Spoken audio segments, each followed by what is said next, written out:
ರೂತಳು 1ನೇ ಅಧ್ಯಾಯ 6ನೇ ವಾಕ್ಯ. ಯೆಹೋವನು ತನ್ನ ಜನರನ್ನು ಕಟಾಕ್ಷಿಸಿ ಅವರಿಗೆ ಆಹಾರವನ್ನು ಅನುಗ್ರಹಿಸಿದ್ದಾನೆಂಬ ವರ್ತಮಾನವನ್ನು ಕೇಳಿದ ನವಮಿಯು ಮೋವಾಬ್ ದೇಶದಿಂದ ಸ್ವದೇಶಕ್ಕೆ ಹೋಗಬೇಕೆಂದು ಸೊಸೆಯರೊಡನೆ ಹೊರಟಳು. ಈ ವಾಕ್ಯದಲ್ಲಿ ನವಮಿಯ ಜೀವಿತ ಆಲೋಚನೆಗಳು ಯಾವ ರೀತಿಯಾಗಿ ಇದ್ದವು ಎಂಬುದಾಗಿ ತಿಳಿಸಿ ನುಡಿದಂಥ ಸಂಗತಿಗಳನ್ನು ವಿವರಿಸಲಾಗಿದೆ.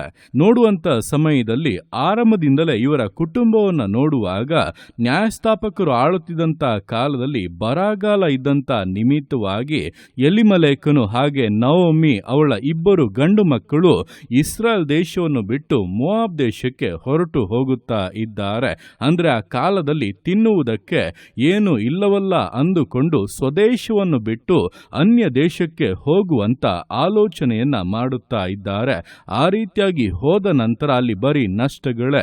ಎಲಿಮಲೇಕನು ಸತ್ತು ಹೋದನು, 2 ಗಂಡು ಮಕ್ಕಳು ಸತ್ತು ಹೋದರು, ಯಾವ ಆಶೀರ್ವಾದವನ್ನು ಅಲ್ಲಿ ಕಾಣಲಿಲ್ಲ, ಎಲ್ಲವೂ ಕೂಡ ನಷ್ಟವೇ ಆಗಿತ್ತು. ಆದರೆ ಆ ಸಮಯದಲ್ಲಿ ಕೂಡ ನವಮಿಗೆ ಹಿಂತಿರುಗಿ ಸ್ವದೇಶಕ್ಕೆ ಹೋಗೋಣ ಎಂಬುದಾಗಿ ಆಲೋಚನೆ ಬರಲಿಲ್ಲ. ಆದರೆ ದೇವರು ತನ್ನ ಜನರನ್ನು ಕಟಾಕ್ಷಿಸಿ ಅವರಿಗೆ ಆಹಾರವನ್ನು ಅನುಗ್ರಹಿಸಿದ್ದಾನೆಂಬಂತ ವರ್ತಮಾನವನ್ನು ಅವಳು ಕೇಳುವಾಗ ನಾನು ಹಿಂತಿರುಗಿ ಹೋಗೋಣ ಎಂಬುದಾಗಿ ಆಲೋಚನೆಯನ್ನ ಮಾಡುತ್ತಾ ಇದ್ದಾಳೆ. ಅಂದ್ರೆ ನವಮಿಯ ಒಂದು ಮನಸ್ಥಿತಿ ಹೇಗಂದ್ರೆ ಎಲ್ಲಿ ಆಹಾರ ಸಿಗುತ್ತದೋ ಅದನ್ನು ಹುಡುಕಿಕೊಂಡು ಹೋಗುವಂಥದ್ದು. ಕೆಲವೊಮ್ಮೆ ಆ ರೀತಿ ಯೋಚಿಸುವಾಗ ದೇವರನ್ನು ಬಿಟ್ಟು ಕೂಡ, ದೇವರು ನೇಮಿಸಿದಂಥ ಸ್ಥಳವನ್ನು ಬಿಟ್ಟು ಕೂಡ ಹೋಗುವುದಕ್ಕೆ ಅವಳು ತೀರ್ಮಾನ ಮಾಡಿದಂಥ ನಿಮಿತ್ತವಾಗಿಯೇ ಅನೇಕ ನಷ್ಟಗಳನ್ನು, ನಾಶನಗಳನ್ನು ಅನುಭವಿಸಿದಳು.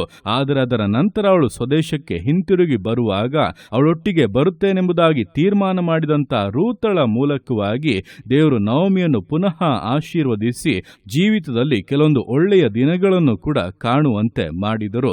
ಇದೇ ಪ್ರಕಾರವಾಗಿ ದಿವಸಗಳಲ್ಲಿ ಅನೇಕರು ಇದ್ದಾರೆ. ಅವರ ಯೋಚನೆಗಳೆಲ್ಲವೂ ಕೂಡ ಅವರ ಹೊಟ್ಟೆ, ಏನು ತಿನ್ನುವುದು, ಏನು ಉಡುವುದು, ಏನನ್ನು ಹೊಂದುವುದು, ಯಾವ ಆಶೀರ್ವಾದ ಸಿಗುತ್ತದೆ, ಇದನ್ನೇ ಹುಡುಕಿಕೊಂಡು ಹೋಗುತ್ತಾ ಇರುವುದರಿಂದ ಅನೇಕ ಬಾರಿ ದೇವರನ್ನು ಬಿಟ್ಟು ಹೋಗಿಬಿಡುತ್ತಾರೆ. ಕೆಲವೊಮ್ಮೆ ತಿಳಿದೂ ಕೂಡ ಹೋಗುತ್ತಾರೆ, ಕೆಲವೊಮ್ಮೆ ತಿಳಿಯದೇ ಕೂಡ ಹೋಗಿಬಿಡುತ್ತಾರೆ. ಈ ರೀತಿಯಾಗಿ ಹೋಗುವಂತವರು ಜೀವಿತದಲ್ಲಿ ನಷ್ಟಗಳನ್ನು ಸಂಧಿಸುವಂಥದ್ದು ನಿಶ್ಚಯ. ಕಾರಣ ದೇವರನ್ನೇ ಬಿಟ್ಟು ಅಗಲಿದ ಮೇಲೆ ಸೈತಾನನು ಸುಲಭವಾಗಿ ಅಂಥವರ ಜೀವಿತಗಳನ್ನು, ಕುಟುಂಬಗಳನ್ನು, ಆಶೀರ್ವಾದಗಳನ್ನು, ಸಕಲ ಕಾರ್ಯಗಳನ್ನು ನುಂಗಿಬಿಡುತ್ತಾನೆ. ಆದರೆ ದೇವರ ಮೇಲೆ ದೃಷ್ಟಿಯನ್ನ ಇಟ್ಟು ಏನೇ ಆಗಲಿ, ನನಗೆ ಇದ್ದರೂ ಇಲ್ಲದೇ ಇದ್ದರೂ ಇದುವರೆಗೂ ಪರಿಪಾಲಿಸಿದಂಥ ದೇವರನ್ನ ನಾನು ನಿರೀಕ್ಷಿಸಿ ಜೀವಿಸುತ್ತೇನೆಂಬುದಾಗಿ ಯಾರು ಸಮರ್ಪಿಸುತ್ತಾರೋ, ಆತನನ್ನೇ ಆಶ್ರಯಿಸಿಕೊಂಡು ಯಾರು ನಿಲ್ಲುತ್ತಾರೋ ಅಂಥವರನ್ನ ದೇವರು ಕಟಾಕ್ಷಿಸಿ ಪರಾಂಬರಿಸಿ ಬರಗಾಲದಲ್ಲಿ ಕೂಡ ಅವರನ್ನ ಪೋಷಿಸಿ ತೃಪ್ತಿಗೊಳಿಸುವುದಕ್ಕೆ ಶಕ್ತನಾಗಿದ್ದಾನೆ. ಆದ್ದರಿಂದ ಈ ದಿವಸಗಳಲ್ಲಿ ಇಹಲೋಕದ ಕಾರ್ಯಗಳ ಮೇಲೆ ಮನಸ್ಸಿಟ್ಟು ಅದನ್ನು ಹುಡುಕಿಕೊಂಡು ಅಲೆಯಬೇಡಿ. ದೇವರ ಮೇಲೆ ದೃಢವಾದಂಥ ನಂಬಿಕೆಯನ್ನು ಇಟ್ಟು ಆತನನ್ನು ಆಶ್ರಯಿಸಿಕೊಂಡು ಜೀವಿಸಿರಿ. ಆತನು ಜೊತೆಗಿರುತ್ತಾನೆ, ನಿಮ್ಮನ್ನು ಆಶೀರ್ವದಿಸುತ್ತಾನೆ, ವಿಶೇಷವಾದ ತನ್ನ ಒದಗಿಸುವಿಕೆಗಳನ್ನು, ವಾಗ್ದಾನದ ಪರಿಪೂರ್ಣತೆಯನ್ನು ನಿಶ್ಚಯವಾಗಿ ಅನುಗ್ರಹಿಸುತ್ತಾನೆ. ಆ ರೀತಿಯಾಗಿ ಆಶೀರ್ವದಿಸುವಂತ ನಂಬಿಗಸ್ತನಾದ ದೇವರ ಕರಗಳಲ್ಲಿ ಪೂರ್ಣವಾಗಿ ಸಮರ್ಪಿಸಿ ವಿಧೇಯತೆಯಿಂದ, ದೃಢತೆಯಿಂದ, ನಂಬಿಗಸ್ತತೆಯಿಂದ ವಿಶ್ವಾಸ ಜೀವಿತಗಳನ್ನು ಮುನ್ನಡೆಸೋಣ. ದೇವರ ಕರಗಳಲ್ಲಿ ಸಮರ್ಪಿಸಿ ಪ್ರಾರ್ಥಿಸೋಣ. ಯೇಸುವೆ ಸ್ತೋತ್ರ ರಾಜ, ಕೊಟ್ಟಂತ ಈ ದಿವಸಕ್ಕೋಸ್ಕರ ಸ್ತೋತ್ರ ಕರ್ತನೆ.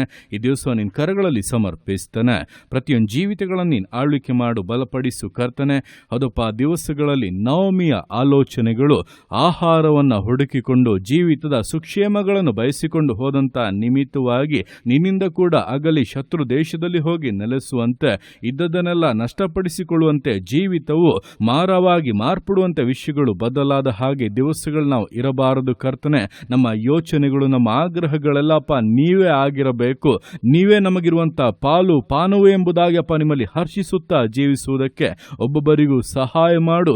ಏನು ಉಡುವುದು, ಏನು ತಿನ್ನುವುದು, ನಾಳೆ ಹೇಗೆಂಬುದಾಗಿ ಯೋಚಿಸಿಕೊಂಡು ಚಿಂತಿಸಿಕೊಂಡು ಅದನ್ನು ಹಿಂಬಾಲಿಸಿಕೊಂಡು ಜೀವಿಸದೆ ನಿನ್ನನ್ನು ಹುಡುಕುವಂಥವರಿಗೆ ನೀನು ಅದನ್ನು ನಿದ್ರೆಯಲ್ಲಿಯೂ ಕೂಡ ಕೊಡುವಂಥ ದೇವರು. ನಿನ್ನನ್ನು ಆಶ್ರಯಿಸಿಕೊಂಡು ನಡೆಯುವಂಥ ಧೈರ್ಯವನ್ನು, ನಂಬಿಕೆಯನ್ನು ಒಬ್ಬೊಬ್ಬರಿಗೂ ಅನುಗ್ರಹಿಸು, ಬಲಪಡಿಸು. ನಿನ್ನ ಮಕ್ಕಳಲ್ಲಿರುವಂಥ ಎಲ್ಲ ಕೊರತೆಗಳನ್ನು ನೀಗಿಸುವಂಥ ಅದ್ಭುತ ಅದ್ಭುತಗಳನ್ನು ನೀನು ಮಾಡು ಕರ್ತನೆ. ನಿನ್ನ ಸನ್ನಿಧಾನದಲ್ಲಿ ಬೇಡಿಕೊಳ್ಳುವವರಿಗೆ ಯಾವ ಮೇಲಿಗೂ ಕಡಿಮೆ ಇಲ್ಲ ಎಂಬುದಾಗಿ ನಿನ್ನ ವಾಕ್ಯದಲ್ಲಿರುವಂತೆ ಕೊರತೆಗಳಿಲ್ಲದೆ ಇರುವಂತಹ ಸಮೃದ್ಧಿಯ ಜೀವಿತವನ್ನು ಅನುಗ್ರಹಿಸಿ ನಿನ್ನಲ್ಲಿ ಸಂತೋಷಿಸುವಂತೆ ಮಾಡುವ ವಾಗ್ದಾನಗಳನ್ನು ನೆರವೇರಿಸು. ನಿನ್ನ ಅರ್ಥವಾಗಿ ಮಾಡುವಂಥ ನಿನ್ನ ಪ್ರೀತಿಗೋಸ್ಕರ, ಕೃಪೆಗೋಸ್ಕರ ಅಪ್ಪ ನಿನಗೆ ಸ್ತೋತ್ರಗಳು. ಪ್ರತಿಯೊಂದು ಜೀವಿತಗಳನ್ನು ಅಪ್ಪ ನಿನ್ನ ಕರಗಳಲ್ಲಿ ಸಮರ್ಪಿಸ್ತಾ ಅದನ್ನ ಆಶೀರ್ವದಿಸು, ಮಾನಿಸು, ಘನಪಡಿಸು. ಎಲ್ಲೋ ನಿನ್ನ ಕರಗಳಲ್ಲಿ ಸಮರ್ಪಿಸಿ ಎಲ್ಲ ಸ್ತುತಿಗೆ ನಮ್ಮ ಆತ್ಮನಿನೊಬ್ಬನಿಗೆ ಸಲ್ಲಿಸಿ ಯೇಸುವಿನ ನಾಮದಲ್ಲಿ ಬೇಡುತ್ತೇನೆ ನಮ್ಮ ತಂದೆಯೇ. ಆಮೇನ್, ಆಮೇನ್.